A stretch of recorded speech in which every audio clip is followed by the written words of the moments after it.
So Dominique Malonga is one of the best young players in the world. No ifs, ands, or buts about that. But what happened with her and Fenerbahce?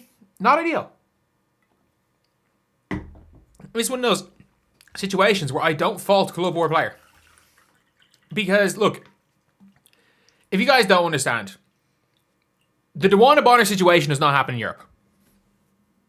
This isn't Dewana Bonner bad, because she actually is injured. But this is what happened with Dominique Malonga.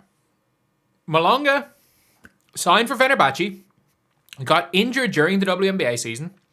She injured her wrist. She then waited until like a week ago to get surgery, even though they got knocked out a month ago. So she waited a month pretty much to get surgery on her wrist. And she then terminated her own contract. So she waited a month. So basically, she's been getting paid for like 2 months while sitting in America, not getting surgery she needed, and then got surgery late, and then said, I'm not actually playing for the season, and terminated her own contract. Not only that, is I think she signed a multiple-year deal with them. So she completely terminated her contract. And also, there are rumors with Malonga that she has signed already for Project B. There were rumors a day ago that Malonga was about to terminate her contract, a multi-year contract, because she'd already signed with Project B. And with that happening, it kind of would make sense. But as you can see here, Fenerbahce. Malonga, a player for Fenerbahce Opens women's basketball team, has unilaterally terminated her professional contract without any cause. And for people being like, oh, it's not without any cause, she's injured. She's not going to be injured next season. She's not going to be injured the season after.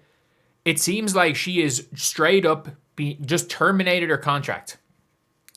Her long-term contract, as far as I'm aware, she has signed a long-term contract. I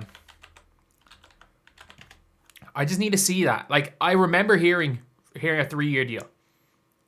I remember hearing 3-year deal in it. But it is one of those things where she realistically has taken money. She's gotten paid to not play. It says here, we inform the public we will exercise our legal rights to seek compensation for any material moral damage occurred by the club during this process. She has signed a long-term deal. And she's completely terminated her contract. So, look, they've already paid her. They've paid her money to sit down and go get surgery in America. And get surgery late. The reality is, she's just not going to be, not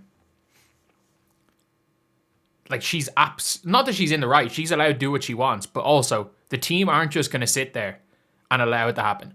Like, this isn't a Dewana Bonner situation, but, like, you can't screw over a team in Europe. You can't. These are not players' leagues. These are team leagues.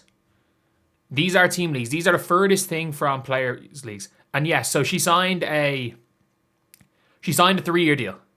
So she signed a 3-year deal. So it's nothing to do with the injury. She signed a 3-year deal. And then just cancel their 3-year deal. So yes, they are 1,000,000% going to sue the shit out of her. You can't just tear up a 3-year contract. You can't just do it.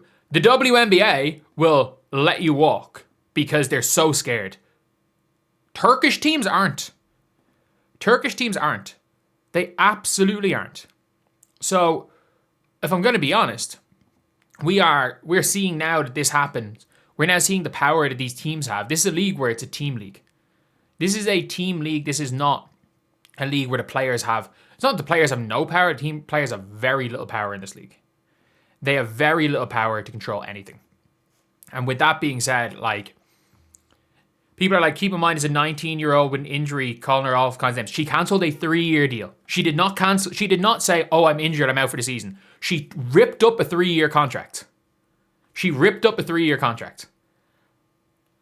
Malonga has something lined up, and it's almost certainly not Unrivaled, because Unrivaled are not going to be able to pay that contract. They could potentially be on... They're not going to be able to get her full contract. But Malonga is probably going to have to pay a couple $100,000. But if Project B are paying her $3 million, they'll pay whatever the legal fees are. She's probably going to have to pay she's definitely going to have to pay back, regardless like of what happens. She's going to have to pay back what they paid her. So let's just say they paid her 15 grand already. She'll owe them that 15 grand. And my guess would be maybe they're like, look, she's our star. She's making this. Let's just say she's on 300 grand a year. Maybe she's on 200 grand a year. And you can say, oh, look, we're going to pay her. We want to sue her for the whole 500k or 600k left. That's just not going to happen. That's just not going to happen. But I'd say she might have to pay Fenner 6 figures to get out of this deal. And I think that's, like, I'm not siding with the team. Because, look, you have to, I love Dominique Malonga. I call her baby goat. I think if she has a much better offer and realizes she got fucked by Fenerbahce, she can tear it up and basically pay her way out of her own contract.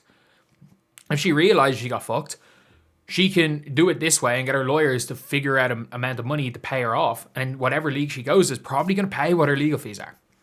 So I have no doubt about that. But she is going to be sued into oblivion.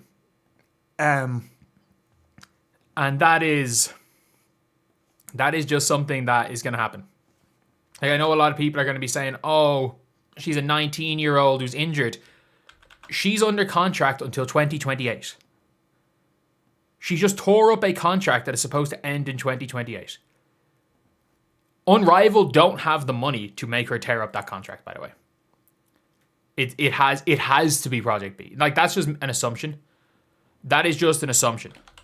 Like, I'm making a complete guess. But, like, they are literally going to be, they're going to not necessarily sue her, but they're going to use every bit of legal action they can. And because this isn't the WNBA, you can't just rip up a contract. Like, if you can't just rip up an employment contract, especially a long-term employment contract. She's going to have to give up something. And look, I think if it's Malonga, she knows this is going to happen. She doesn't make this decision without knowing it's going to happen. She obviously has a much better offer on the table, or has somebody saying, look, we'll pay whatever they try to hit you with, we'll pay, you'll play in our league. Unrivaled can't afford to do that. Unrivaled cannot afford to do that. To pay her out of a 3-year deal with Fenerbahce, who pay a lot of money. Like, they're the team that pay more than the WNBA. And there's no way she's getting $1 million from Unrivaled and all the legal fees. So my assumption would be that she is the player. She's out for this season with the wrist injury. And she tore up her contract because she's going to be the player leading Project B. I think maybe, like, she's going to be one of the headliners. That's my theory. I don't know this, but that is my theory. I'm going to talk a little bit more about that soon, but yeah, that's my theory.